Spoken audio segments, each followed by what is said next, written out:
बर्फीली वादियों में आपका स्वागत है। थोड़ा सा ना मनाली वाला फील नहीं आ रहा है।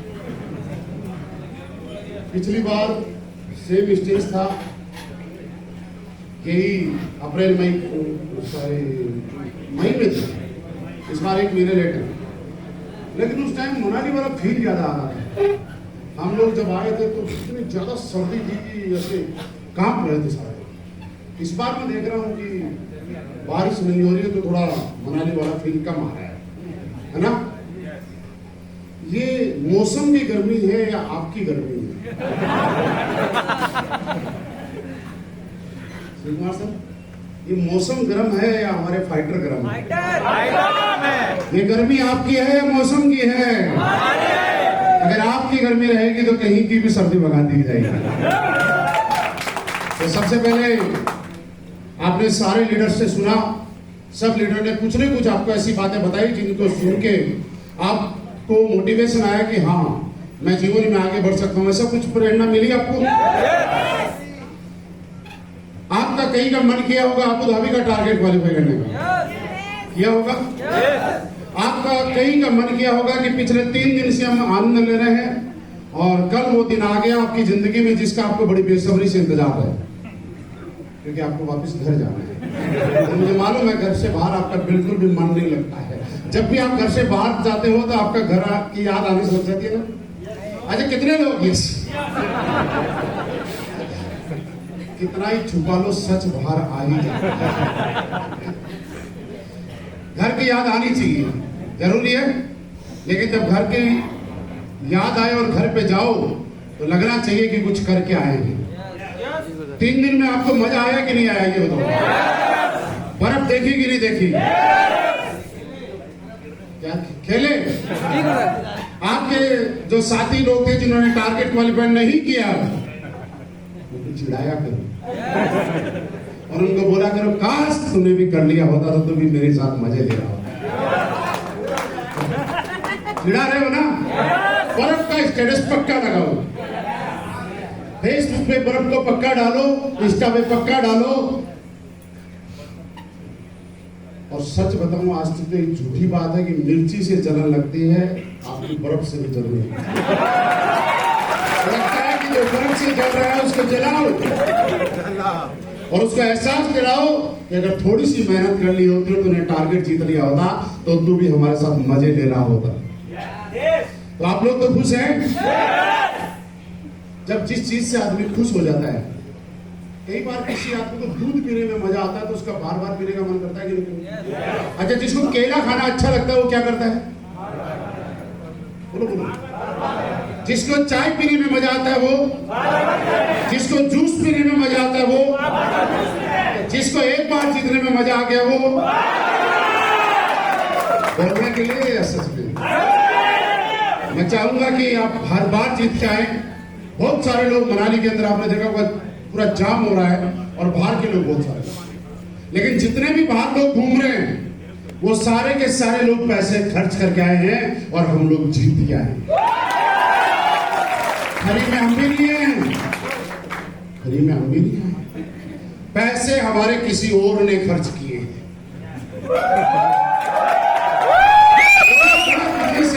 अच्छा बिजनेस, घूम हम ले रहे हैं, मजे हम ले रहे हैं, पैसा कोई और खर्च कर रहा है और वो आदमी खर्च कर रहा है तो मनाली में मिलेगी। ऐसा मौका कहां मिल सकता है? बहुत समय पहले एक बहुत बड़े बिजनेसमैन थे हिंदुस्तान के, जिन्होंने एक नारा दिया था, कर लो दुनिया।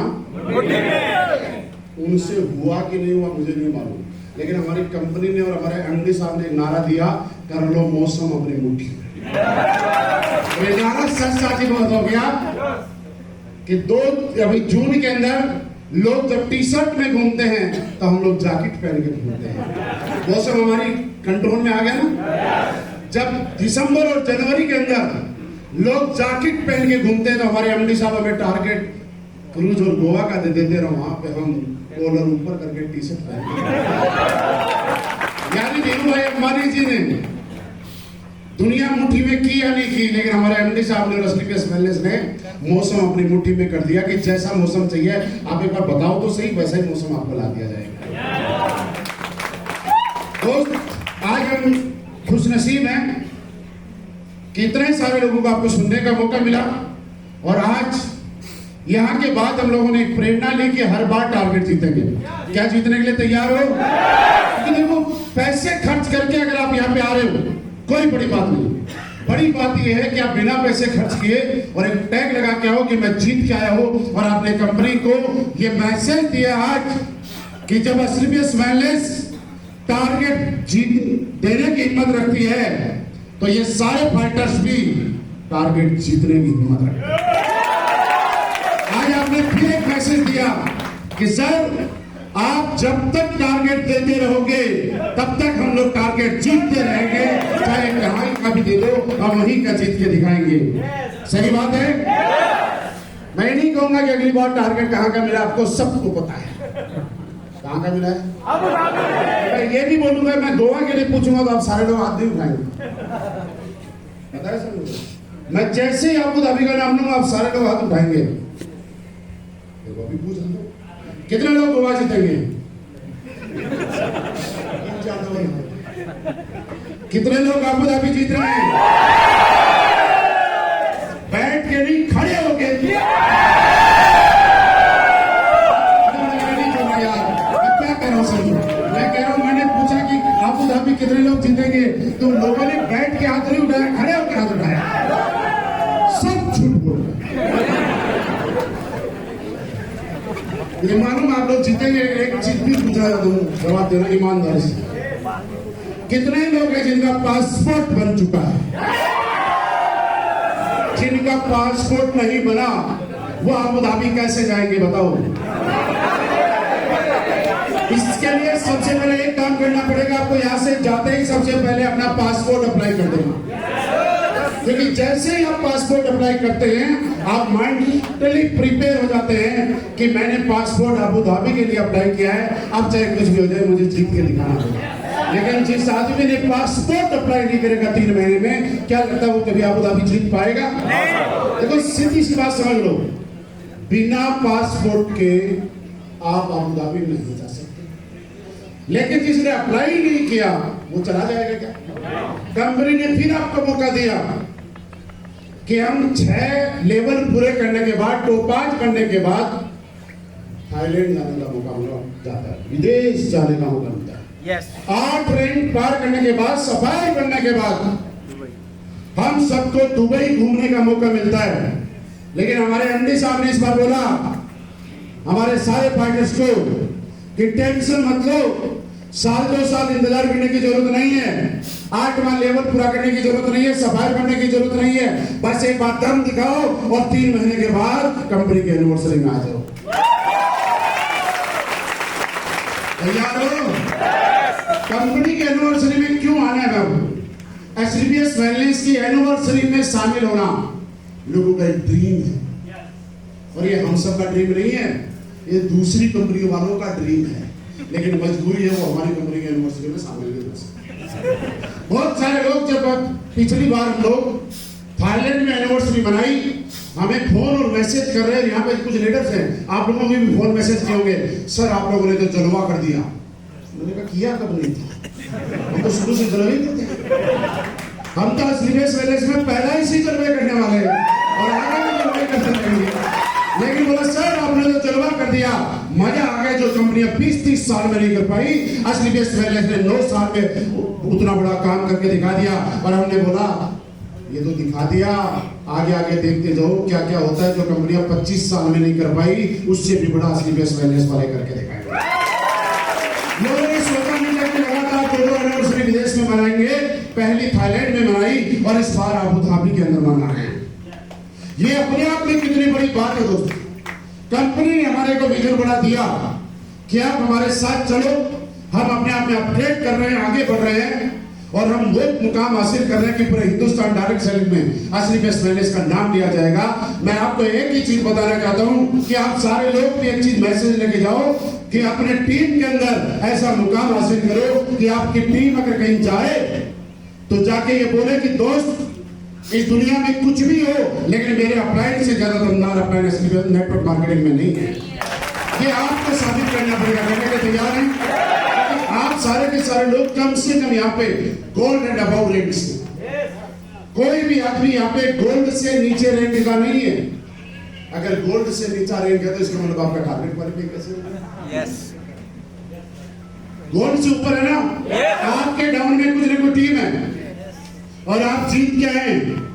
इसका मतलब सबसे पहले आपने एक काम किया है, अपना कॉन्फिडेंस को डेवलप करने का काम किया है, अपना आत्मविश्वास को आपने बढ़ाया है, आपके अंदर एक एनर्जी डेवलप हुई है कि कंपनी का दिया गया टारगेट जब एक बार जीता जा सकता है तो बार बार भी जीता जा सकता है, जब मनाली जीता जा सकता है तो गोवा भी जीता जा सकता है।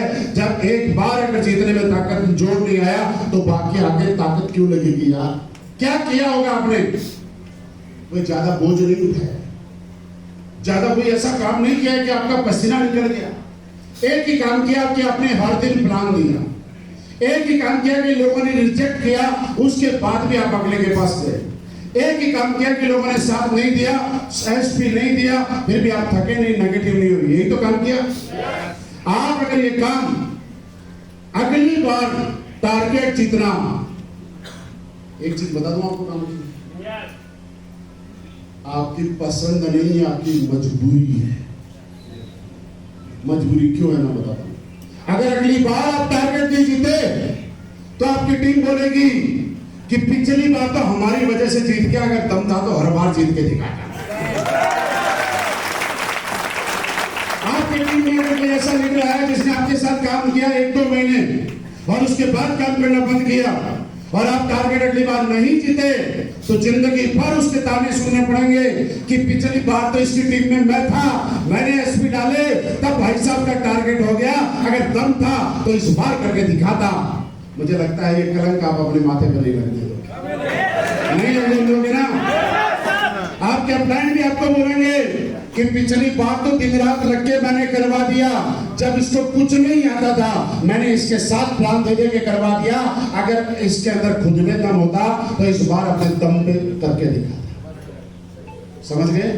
क्या पता आपका टारगेट आपके अपलाइन की जरूरत की वजह से हुआ होगा। अपलाइन को 5000 एसपी चाहिए थे, आपके अलावा कोई ऑप्शन नहीं था, आपके साथ दिन रात लगा, आपका टारगेट क्वालिफाई करवा दिया, आप अपलाइन का भी हो गया।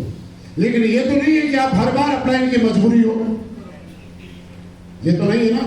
इसलिए आज ये आपको समझ के जाना पड़ेगा कि मैं मनाली जीत सकता हूं 10 रिपीस बैलेंस में, जिंदगी भर जीतने के लिए पैदा हो। और आप इस बिजनेस में आ चुके हो, आप कुछ भी हो जाए, हम डायमंड की बात नहीं कर रहे, मैं कहता हूं कि आपको इस बिजनेस में करोड़पति बनना ही होगा। बनने के लिए तैयार है? बनाना काम मेरा है, फॉर्मूला बनाता हुआ काम मेरा है, लेकिन बनना होगा, ये दिमाग में एक्सेप्ट करना आपका काम है। तैयार हो? एक काम करना पड़ेगा, जैसा बताऊंगा वैसा करोगे? पक्का करोगे? अगले 4 साल, 1 साल में कंपनी के 4 टारगेट आते हैं। अगले 4 साल तक हर टारगेट में जब भी कहीं भी मीटिंग होती है, आपको एक बार मेरे चेहरे को ढंग से देखना होगा। देख लो, आप देख लो, ठीक से देख लो, और अपना चेहरा मुझे दिखाना होगा। जैसे अगली बार हम लोग गोवा जाएंगे तो आप बताना सर देखो मैं आ गया एक बार, और आपको अपनी डायरी में ऐसे नंबर लगाने 1 2 3 4 5 6 15 16, और जैसे ही आप गोवा में मुझे एक बार देख लेते हो, एक नंबर के आगे टिक लगाना, देख लिया। फिर अगली बार मान लो कोडिलिया का टारगेट आया, फिर आपने फिर देखा 2 नंबर पे लगा लो, देख लिया। फिर जैसलमेर का टारगेट आया, फिर टिक लगा लो, देख लिया। देखना भी और दिखवाना, फेसबुक पे नहीं, लाइव। अब आप मुझे बताओ, 4 साल मेरा चेहरा देखने में कोई दिक्कत है क्या? अपना चेहरा दिखाने में कोई दिक्कत है क्या? ये काम कोई मुश्किल काम है क्या?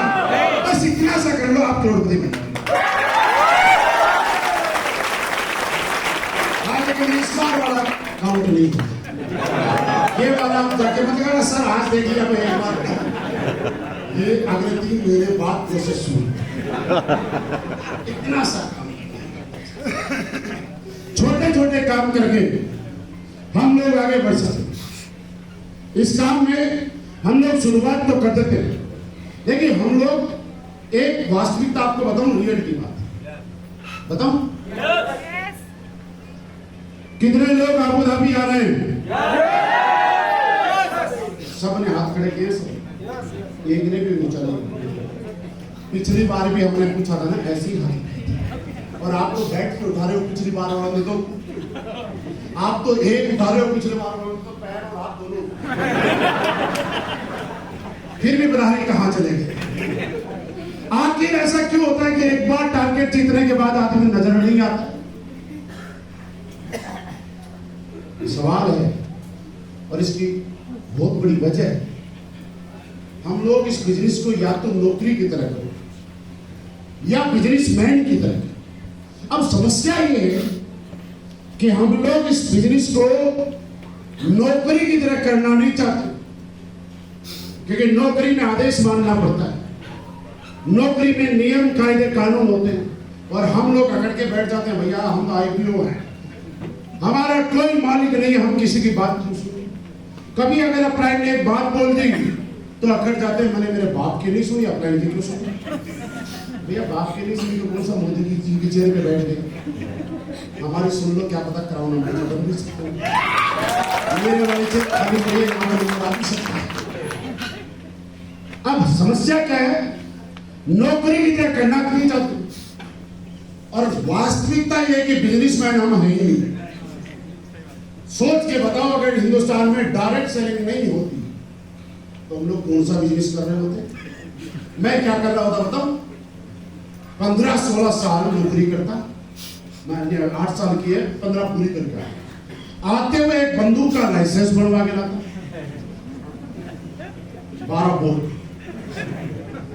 किसी SBI बैंक के जो चैनल वाला गेट होता है ना, वहां पे खड़ा रहता, और जब आप अपने अकाउंट से 100 करोड़ 200 करोड़ रुपए निकालने जा रहे हो तो मैं आपके लिए गेट खोलता, और जब आप बाहर निकलते तो फिर गेट, मैं तो यही काम करता, आप 100-200 करोड़ जरूर निकालने जाते, मेरे अकाउंट में भेजते। अगर ये नेटवर्क मार्केटिंग नहीं होती तो मैं क्या कर रहा होता? ये काम करता। अगर ये हिंदुस्तान में SBI मैंने डायरेक्ट सेलिंग नहीं हो तो आप कौन सा बिजनेस कर रहे होते यार? इसका मतलब हम बिजनेसमैन है नहीं, हमें जबरदस्ती बनाया जा रहा है। yes. तो या तो आप बिजनेसमैन बन जाओ या फिर नौकरी की तरह। बिजनेसमैन का दूसरा नाम है बर्दाश्त करना। जब तक एक इंसान अपने जीवन में बर्दाश्त नहीं कर सकता वो कभी बिजनेसमैन बन नहीं सकता। किसी भी दुकान वाले को, किसी दुकान शोरूम वाले को कोई गाली दे देता है, सामने दुकान शोरूम वाला गाली देता है क्योंकि वो बिजनेसमैन है। आप बर्दाश्त करो, हो सकता है कभी आपके डाउनलाइन ने कुछ ऐसी बात बोल दी जो कि आपको अच्छी ना लगे, हो सकता है अपलाइन ने कुछ ऐसी बात बोल दी जो आपको हर्ट हो गई हो। इन चीजों को बर्दाश्त करना पड़ेगा, नजरअंदाज करनी पड़ेगी आपको हर वो चीज जो आपको आगे बढ़ने से रोक सकती है। आज के बाद आपको सोचना पड़ेगा कि मैं बिजनेसमैन हूं, और बिजनेसमैन सिर्फ और सिर्फ अपना प्रॉफिट देखता है, अपना फायदा देखता है, उसके आगे ईगो नहीं आती है कि मैं स्वाभिमान नहीं गिराऊंगा उसको। क्योंकि डाउनलाइन देखो, कई बार ऐसा होगा आपका फोन नहीं उठाएगी, कई बार ऐसा होगा कि आपको लगेगा कि अपलाइन आपको जबरदस्ती आपके ऊपर प्रेशराइज कर रहा है, आपको बोल रहा है कि 10 कदम में क्यों नहीं आए, SOS में क्यों नहीं आए, मीटिंग में क्यों नहीं आए। मैं बातें इसलिए बता रहा हूं कि जब एक बच्चा पैदा होता है ना, अगर बचपन में उसको दूध दही घी मक्खन अच्छे से मिल जाता है और परवरिश बढ़िया हो जाती है तो उसका बुढ़ापा बढ़िया निकलता है। लेकिन फिर जिस बच्चे को बचपन में खाना पीना ठीक नहीं मिलता है,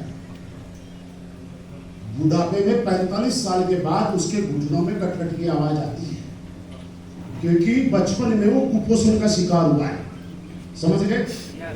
आज इस इंडस्ट्री के अंदर आपका बचपन है, आप सारे कोई गोल्ड है, कोई प्लेटिनम है, कोई एमरल्ड है, आप बचपन के दौर से गुजर रहे हो।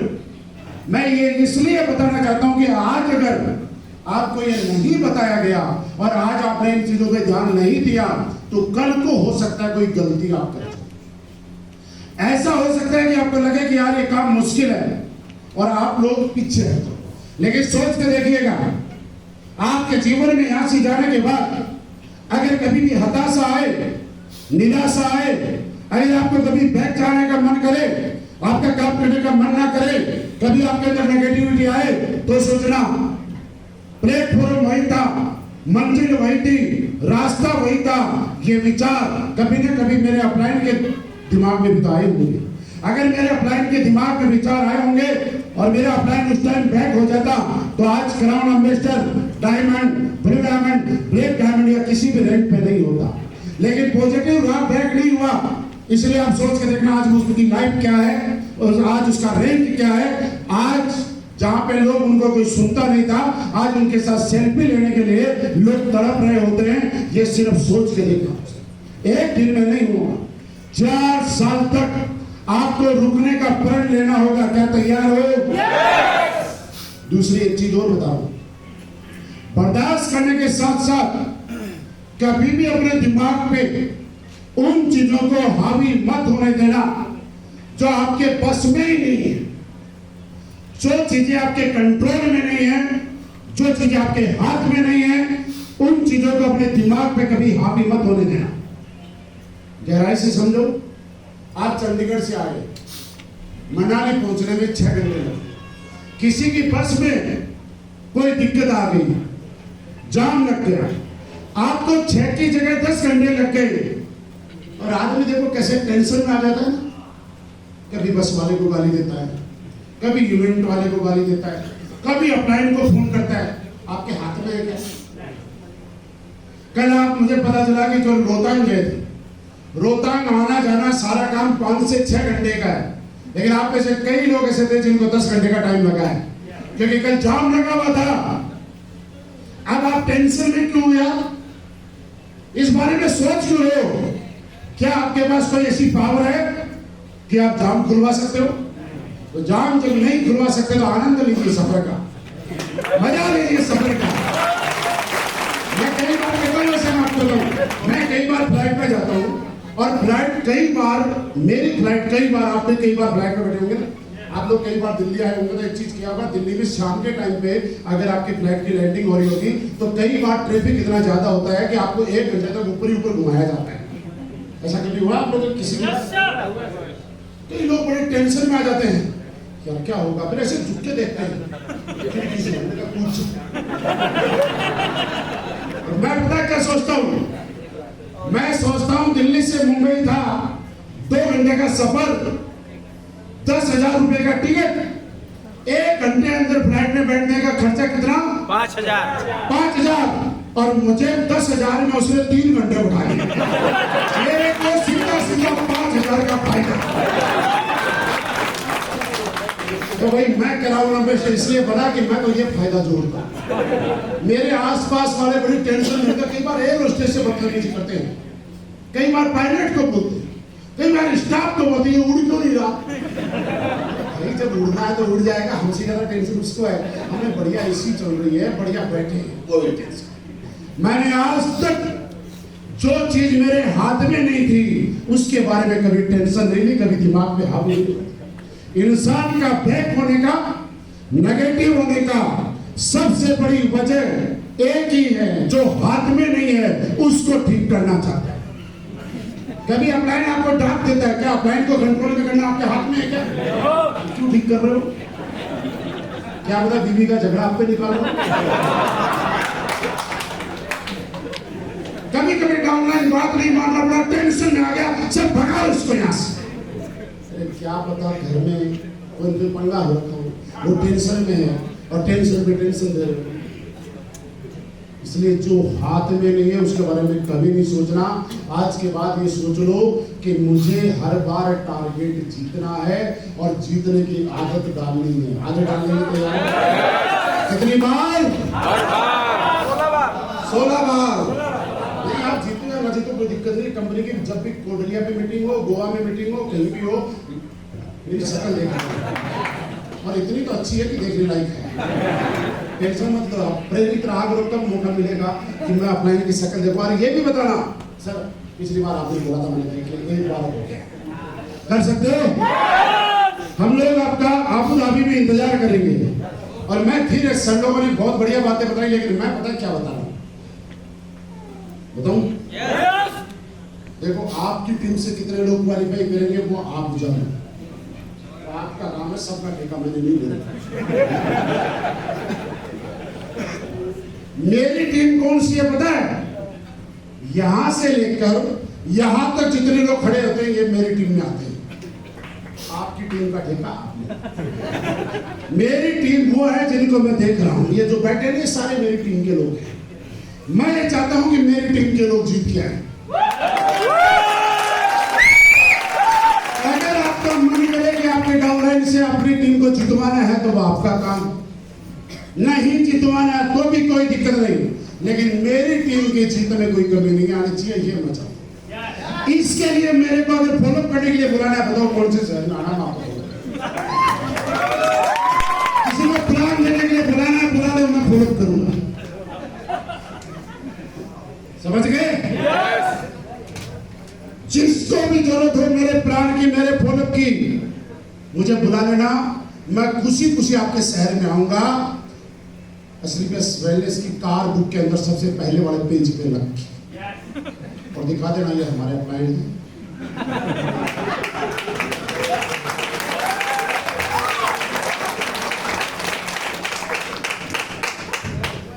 मैं आपके साथ रहता हूं ना। अब तो ये मत बोलना सर आपने मेरा फॉलोअप नहीं किया। अगर आपका मैंने फॉलोअप नहीं किया ना तो फिर कार बुक में हमारी फोटो क्यों दिखाते हो कि नहीं दिखाते? इनके पास देखो ये सर आर्मी में थे, इनके पास ये वाली कार है, इतना कमाते हैं, हमारा ये वाला रहेंगे, दिखाते हो ना। जो आदमी आपके बस में नहीं आया, जैसे ही हमारा हम लोगों की सबकी फोटोएं दिखाना शुरू करते हैं, वो सरेंडर कर देता है, लेगा भाई सोना नहीं भरते से। तो आपका फॉलोअप आपने किया कि मैंने किया ना? तो भ्रम निकाल देना कि सब कुछ बिजनेस आपकी वजह से हुआ, आपका टारगेट मैंने भी क्वालिफाई। और जो हमारे साथ बना रहेगा उसका टारगेट आगे भी क्वालिफाई करवाते रहेंगे, ये गारंटी। तो टारगेट बड़ा रखना है, जीतने के लिए तैयार हो। टारगेट इतना बड़ा रखना है कि आपके टीम, आपके परिवार, आपके गांव, रिश्तेदार को अगर आप बताओ तो लोग हंसने चाहिए आपके टारगेट पे। लोगों को लगना चाहिए पागल है, क्या बातें कर रहा है, बेवकूफी जैसी। और सीखना हमारी मौजूदा सरकार से। मोदी जी ने एक नारा दिया था, आपकी बात लोग रहते बोल रहे थे बेवकूफ है, कितने इतने सारी सीटें आती है क्या कभी? लेकिन अच्छा हुआ 400 का नारा दिया, कम से कम सरकार तो बनती। लेकिन अगर सरकार बनाने के लिए लड़ रहे होते तो विपक्ष में बैठते। तो अगर ताकत अगर आबू धाबी के लिए लगाओगे तो आबू धाबी तो गोवा तो आ ही जाएगा। लेकिन अगर ताकत ही गोवा में लगाओगे आबू धाबी फिर विपक्ष में बैठेगा। जो लोग जीतने गए हैं उनके पोस्ट देख के सेटिस्फाई होना पड़ेगा। सारे लोग तैयार हो? जीतने के लिए तैयार हो? लोग लास्ट में जीतने के लिए अभी हम लोग यहाँ से कल शायद सारे वापस जा रहे हो, और इसके बाद में जून महीने में हमारी बहुत सारी एक्टिविटी है। जीतने के लिए सीखना भी जरूरत है, क्योंकि बोलते रहेंगे जीतना है, जीतना है, जीतना है, ऐसे बोलने से कोई भी बोल देगा। आप बाहर वालों को पूछ लो, वो भी बोल देंगे। लेकिन सबसे पहले आपको ये पता होना चाहिए जीतने के लिए करना क्या है। आपको ये पता होना चाहिए कि आपको कितने पेड़ चाहिए। अगर किसी को पता है कि मुझे 4000 एसपी चाहिए 10 वीक में, तो सीधी सीधी बात है वीकली 4000 चेक बनाना पड़ेगा, इसके अलावा कोई फॉर्मूला नहीं। अगर आपको पता है कि 1000 एसपी चाहिए तो आपको हर वीक 10,000 का चेक बनाना पड़ेगा, इसके अलावा कोई फॉर्मूला नहीं है। हमारे टोपाज को 12,000 एसपी चाहिए, मैचिंग चाहिए ना। अगर टोपाज हर वीक 12,000 का चेक नहीं बनाएगा तो अगले 10 वीक में कैसे आबू धाबी क्वालिफाई कर सकता है, बताओ मुझे। नहीं। जिस भी रेंज पे आपको जितने भी पेयर मैचिंग चाहिए उसको बचे हुए 10 वीक में काउंटिंग कर लेना कि वीकली कितना चेक चाहिए। हर वीक आपका टारगेट फिक्स होना चाहिए कि उतना चेक मुझे बनाना है। क्या आज रात को डायरी में ये बात लिख सकते हैं? ये आपको लिखना ही होगा। इसके अलावा आपके पास कोई तरीका नहीं है टारगेट जीतने का, क्योंकि अंतिम समय में एक लिमिटेड टाइम तक लगाई जा सकती है। हर वीक आपको एक्टिव रहना पड़ेगा, हर वीक घर से बाहर निकलना पड़ेगा। हर दिन जिस तरह से एक नौकरी वाला काम करने के लिए निकलता है वैसे निकलना पड़ेगा। मैं आपको एक दावे से कहता हूं, अगले 4 साल तक अगर एसडीपीएस वेलनेस के साथ आपने पूरे समर्पण और ईमानदारी और पूरी मेहनत के साथ अगर काम किया तो ये मेरी गारंटी है कि आप अपने खानदान के सबसे रईस और सबसे अमीर आदमी बन के निकलोगे। ये मैं दावे के साथ कह सकता हूं। इसके लिए आपको सीखना पड़ेगा। हमारे 16 जून से एसओएस शुरू हो रही है। जिसका भी मौका मिले एसओएस में आने का और अपनी टीम में को लाने का, ये मौका आपके हाथों से जाना नहीं चाहिए। अपनी टीम में जाके चेक करो कि पिछली बार आपकी टीम से एसओएस में कितने लोग आए थे। अगर पिछली बार आपकी टीम से 100 लोग आए थे तो आपका काम बनता है कि इस साल 200 लोग आने चाहिए, क्योंकि एक साल में कुछ लोग आपकी टीम में ज्वाइन हुए हैं। अगर आपके 500 लोग पिछली बार आए थे तो इस बार 1000 लोग एसओएस में आपके आने चाहिए थे। और जो लोग हमारे एसओएस के बाद में ज्वाइन हुए भाई साहब, आपके लिए तो सोने पे सुहागा है। किस्मत वाले हैं जिनको सफलता का रहस्य जानने का मौका मिलता है, जिनको घर बैठे हैं। अपने अपॉइंट से बात करना, कॉन्टेक्ट करना, कैसे भी करना, सब कुछ भूल जाना, पर एसओएस में आना भूल मत जाना। आप यहां से ताकत लगा के 16 जून के बाद जब जब आप लोगों को बैच मिला पूरी ताकत के साथ, क्योंकि एक बार जो लीडर एसओएस में आता है और जितने सीनियर लीडरों को आपने देखा, टोपाज एंड नवाब को देखा, मैं दावे से कहता हूं दोस्त, ये सारे के सारे विजन और ये सारे की सारी सोच, सारे के सारी अचीवमेंट ये एसओएस के ही रिजल्ट हैं। साल में एक बार मौका मिलता है आपको 10 कदम के लिए, बार बार मौका मिलता होगा, साल में एक बार मौका मिलता है। एक बार पूरी ताकत लगाना जब भी आपका बैच हो, क्योंकि बाद में हमारे पास एक ही चीज रहती है, काश। और ये पता कब आएगी? पता कब आएगी? मैं बताता हूँ। अगर आपको ये नहीं पता होता कि रसगुल्ले का स्वाद कैसा है और कोई आपके सामने प्लेट में रसगुल्ला लाएगा और आपने बेमन से एक रसगुल्ला उठा के खाया और जैसे ही रसगुल्ला उठा के खाया मजा आ गया, तो आपका मन करता है काश मैं 2 उठा देता। बताएं, एसओएस में जाने के बाद भी लोगों के साथ यही होता है।